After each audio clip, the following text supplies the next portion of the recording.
downtown Washington, D.C., we have a little bit of a problem. Houston, we have a problem. The federal government is slated to shut down. That means close its doors on Tuesday, October 1st. That is, unless Congress can get it together. Now, show of hands, who out there thinks that Congress can get it together? I saw no hands go up. All right, so we have a big problem here. Now, the House of Representatives, if you can call them that, they passed a bill, okay? The bill, not a bill, a continuing resolution. Here we go. You ready for American Government 101? They did not pass a bill. They instead passed a continuing resolution that would keep the federal government funded, I believe through December was the window allotted for the funding bill or the funding continuing resolution to sustain the government. But it came with a little caveat. You guys know what the caveat is, right? They want to defund Obamacare. Yes, to defund the Affordable Care Act that was passed by Congress in 09 or 10, upheld by the Supreme Court, and signed into law by this president. This is Barack Obama's signature domestic policy piece. What the Affordable Care Act does, it basically helps to provide adequate health insurance for the 30 million Americans who currently do not have insurance. There are a number of other provisions about Obamacare that most people find generally attractive, including the fact that if you are college age and on your parents' insurance, you can remain on your parents' insurance, should you find this job market to be troubling, until age 26. Obamacare also precludes health insurance companies from denying you coverage based on pre-existing conditions. This is fantastic. It's amazing. Does it have flaws? Yeah. They call it a socialist program, so say the conservatives. My problem with Obamacare is that it's not socialist enough. It is not a single payer system, which is similar to what they use in Canada, which is fantastic.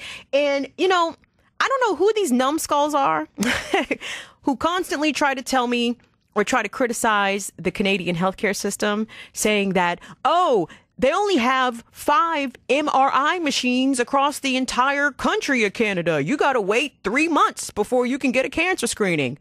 Malarkey. That is foolery. That is false. And that's just dumb. I got kinfolk in Canada, okay? I got a lot of kinfolk in Canada.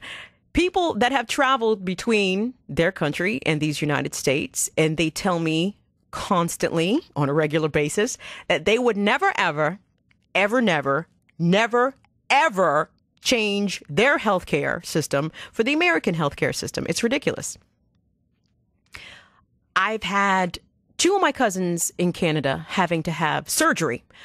One of my cousins had minor surgery. She had a bone spur in her foot. She made the appointment for the surgery. She had the surgery. She left the hospital. Guess how much she paid?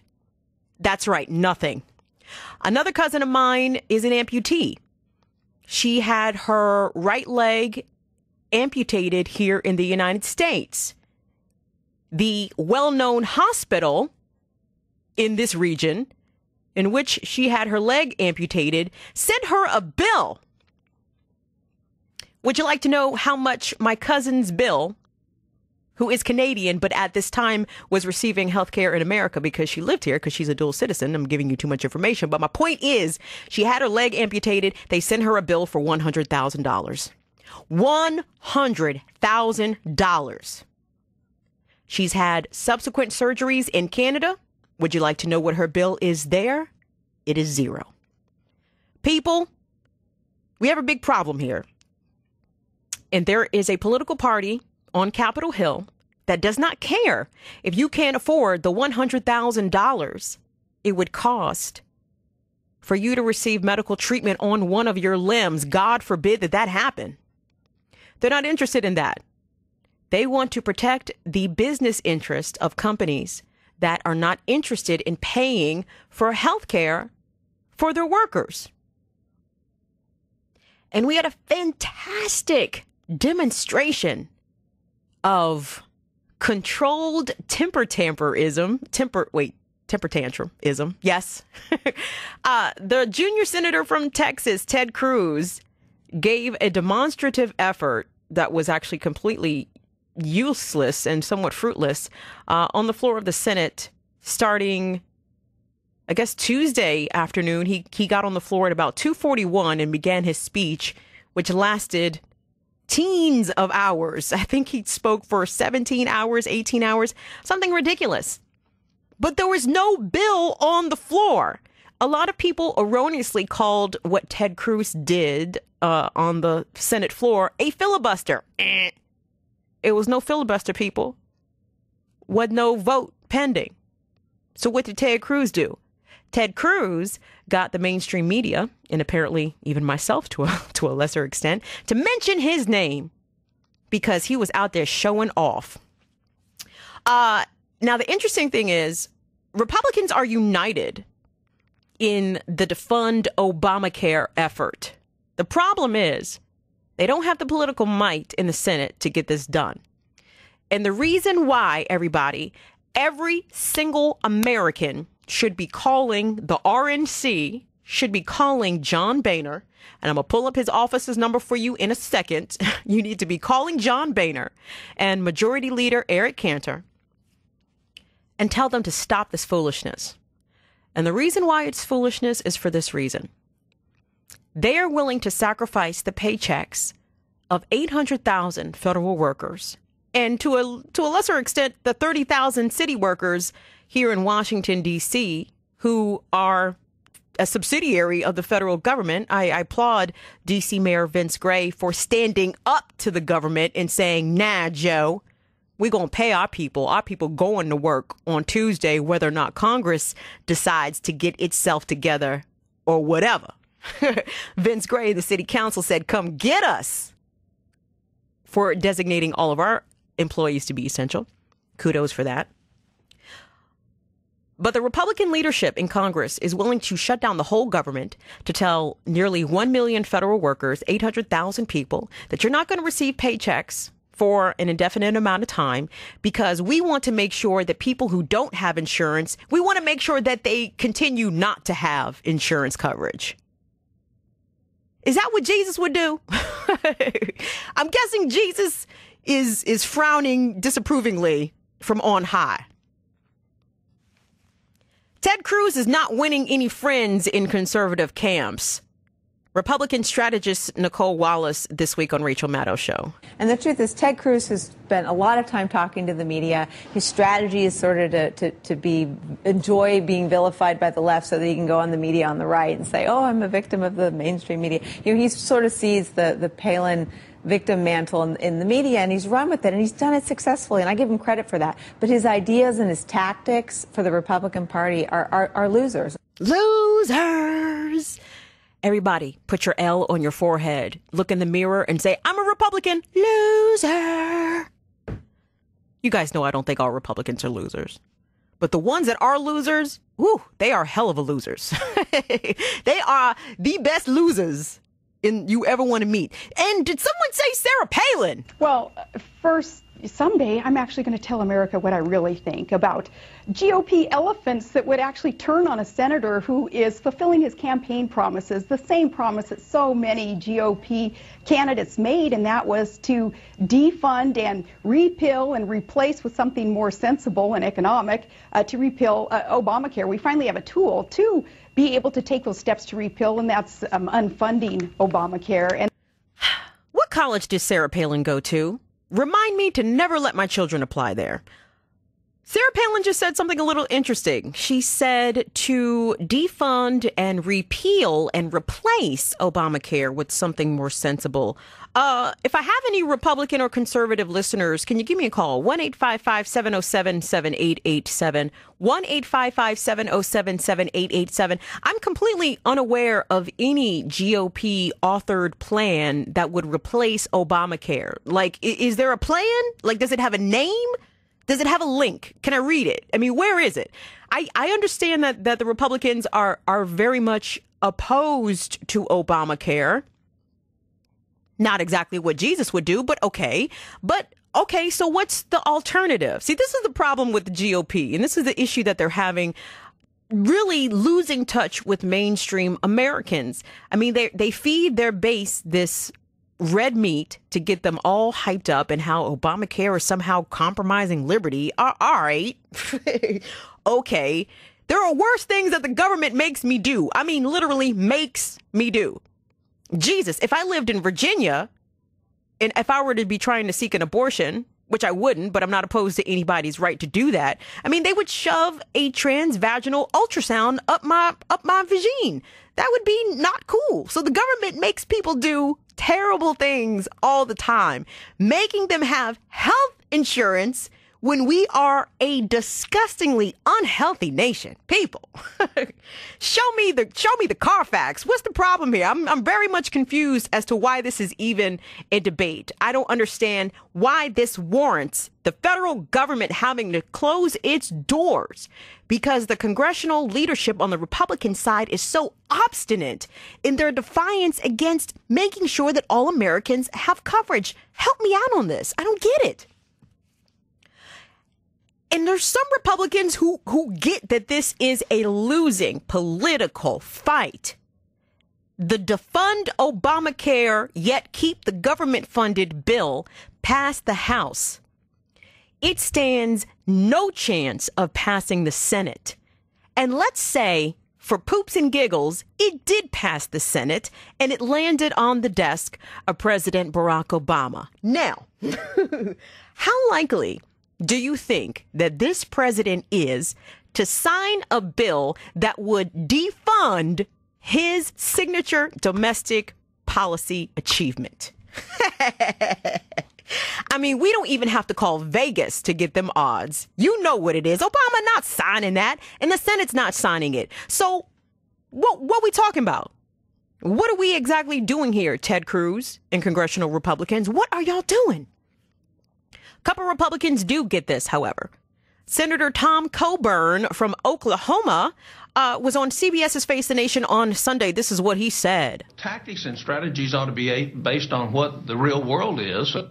And we do not have the political power to do this. And so we're not about to shut the government down over the fact that we cannot, only controlling one house of Congress, tell the president that we're not going to fund any portion of this because we can't do that.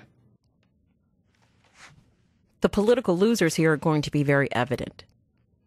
And it's going to be all Republicans. All Republicans. And this is what Sarah Palin had to say regarding the Republicans should not cave in to these liberals on this issue of freedom and liberty. We ask as an American people collectively that they not wave a white flag and just capitulate and give in to the liberals and to those who want this socialized program of health care coverage in our nation. We don't want that. We know it's unaffordable. It's not going to work for America. And as more of us dig into what actually Obamacare encompasses, more of us say, no, enough is enough. Let's undo this and implement something that's patient-centered and market-based and something that will make sense for our country to provide better health care coverage. How about you make sense? Just give that a try, Governor Palin. Try to make sense. Just a couple of times. Sarah Palin also, by the way, has not ruled out. Let me see if I can get through this without laughing.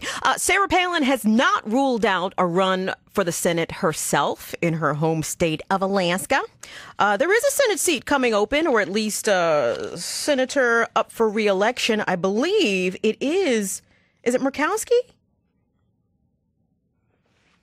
I don't think so. Oh, no. It's Mark Begich. B-E-G-I-C-H. Begich.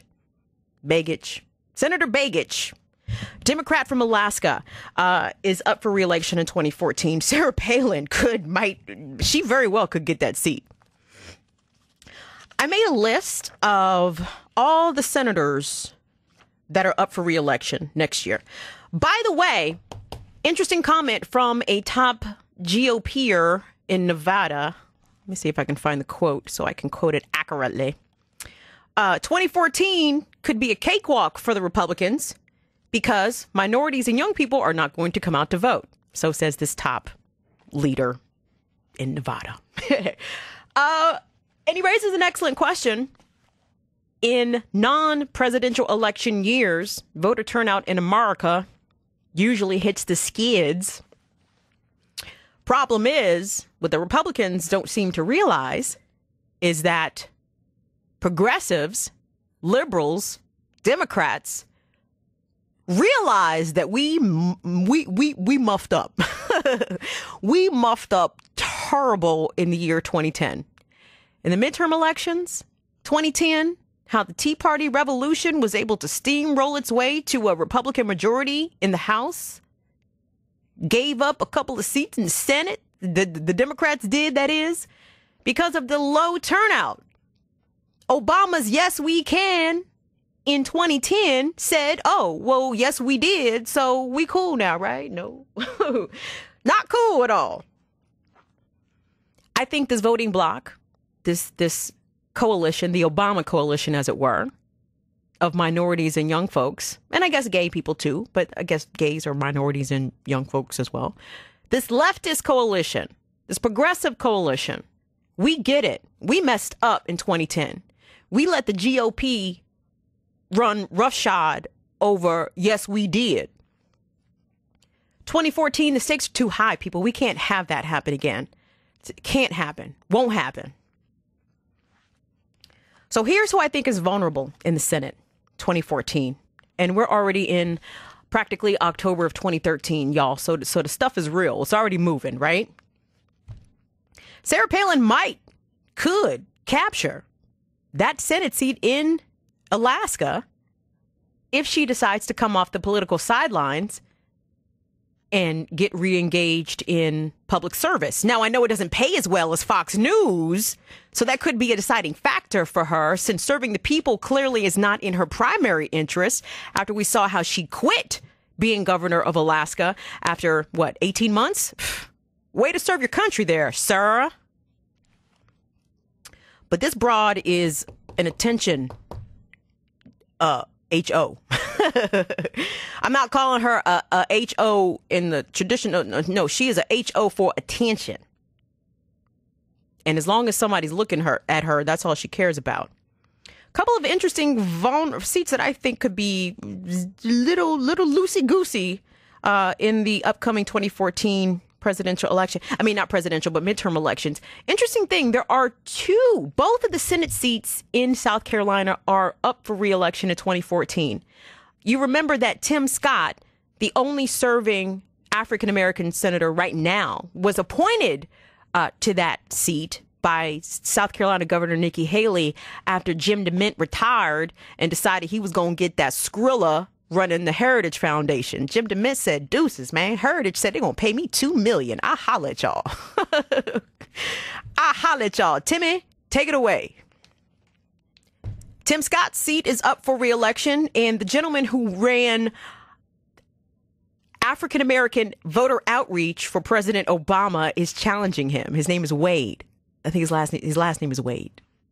That's going to be interesting. Two black dudes duking it out for the Senate seat in South Carolina. Oh, yes, Lord. I'm there for all of this. All of this. I would love to see how race plays a role in that. I'm trying to figure out who's going to get called to Uncle Tom first. Well, somebody's getting called to Uncle Tom. You can count on it. That's going to be hilarious. Tim Scott may say that Wade is Uncle Tom for Obama, which would be hilarious to hear. I'm for all this. I suggest everyone pay close attention to the Senate race upcoming in South Carolina. That should be good.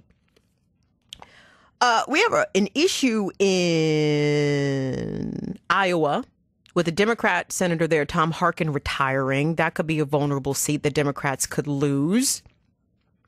Tim Johnson in South Dakota could also be vulnerable. Mary Landrieu in Louisiana could be vulnerable. Mitch McConnell, the Senate Minority Leader, he may get primaried by his own folks.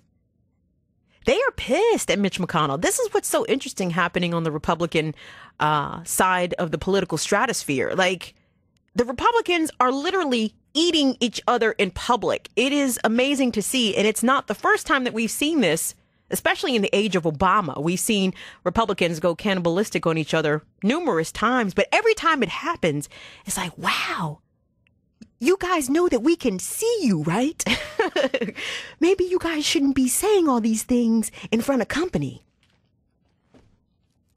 Mark Pryor in Arkansas might be vulnerable. Democrats in red states, watch your back. May not end up well for you.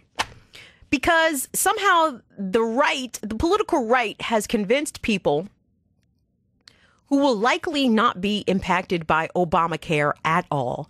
They've convinced them that Obamacare is somehow the mark of the beast. And tragically, some Democratic senators in red states are going to pay the price for supporting this bill, or having had supported it in 2009 and 2010. The Senate seat in West Virginia should be interesting as well. John Rockefeller, who has been in the Senate forever, is retiring. Now, West Virginia, if you recall, in 2012, I believe it was for the Democratic nomination. I don't think it was for president, but during the primary season in West Virginia, when it was time for the Democratic presidential primary, there was a felon. I believe this gentleman was actually incarcerated, who beat Barack Obama to capture West Virginia's nominee for the Democratic nominee for president. They don't really like Obama, for obvious reasons, in West Virginia. John Rockefeller could stand a chance of losing. Well, he's retiring, but the Democrats could lose that seat. 2014 may not be all that pretty. I wonder how safe Mark Warner is down there in Virginia. Speaking of Virginia, you guys got to follow me. I'm bouncing around a little bit. Virginia is in the throes of a very intense gubernatorial election. Virginia's Attorney General Ken Cuccinelli, he is a scary fellow. He's running for the Republicans. The former head of the DNC, Terry McAuliffe, is running on behalf of the Democrats. It's a fairly close race. I believe Mr. McAuliffe edges Ken Cuccinelli just by a few points, but there is an amazing gender gap between Terry McAuliffe and Ken Cuccinelli. Rachel Maddow did a piece about this, but polling indicates that Virginia women are favoring Terry McAuliffe. Last check, I believe it was by 15 points, something silly, like a really significant margin. It wasn't single digits at all. It was double digit leads that Terry McAuliffe has over Ken Cuccinelli. Now, Ken Cuccinelli was a big transvaginal ultrasound dude. He's really big against abortion. He didn't want to support the Violence Against Women's Act. I mean, just really, this fella has a deplorable record when it comes to stuff that women care about. Now, despite the closeness in the polls, when you look at the general population, when you extrapolate women, it becomes a little bit more dire for Mr. Cuccinelli. And the interesting thing is, he invited Mitt Romney. You remember Mittens, don't you? Mittens Romney is in Virginia. Is it there today? It is either today or is yesterday. Let me find it, and I'll tell you. Mittens was in town to raise money with Ken Cuccinelli. And I tweeted about this. I said, it was something about losers. Fundraise with losers, campaign with losers. You also will be a loser. It kind of doesn't make sense. Now, I understand if Ken Cuccinelli wants Mittens to give him some money. Oh, sure, you invite Mittens to the fundraiser, but you don't let Mittens, MC the fundraiser because, number one, Mitt Romney lost Virginia in 2012. Let us start there. Also, Romney, he's like a two-time loser because he couldn't get the RNC nomination in 2008, lost to McCain, and then got the nomination in 2012 and lost in the general election to Obama. So this guy's 0 for 2. This is the dude you want co-signing you, Ken Cuccinelli? Is that right? Oh, these people are so hilarious. Yes, Mr. Wade from South Carolina. That is going to be interesting. But folks, my point is this, and I'm going to leave you on this note. And for the Senate seat in New Jersey, Frank Lautenberg, rest in peace. It looks like Cory Booker might have that joint all the way sewed up. So at least one blue seat will remain in the hands of the Dems, despite some of the retirees that we're seeing coming from Congress, from the Senate. Tom Harkin, Frank Lautenberg's dead. John Rockefeller's retiring. The bottom line is, folks, we just can't be out here sleeping. You understand? Because we've seen the ineptitude coming from Congress, basically just being an obstructionist party. I'm speaking specifically about congressional Republicans in the House.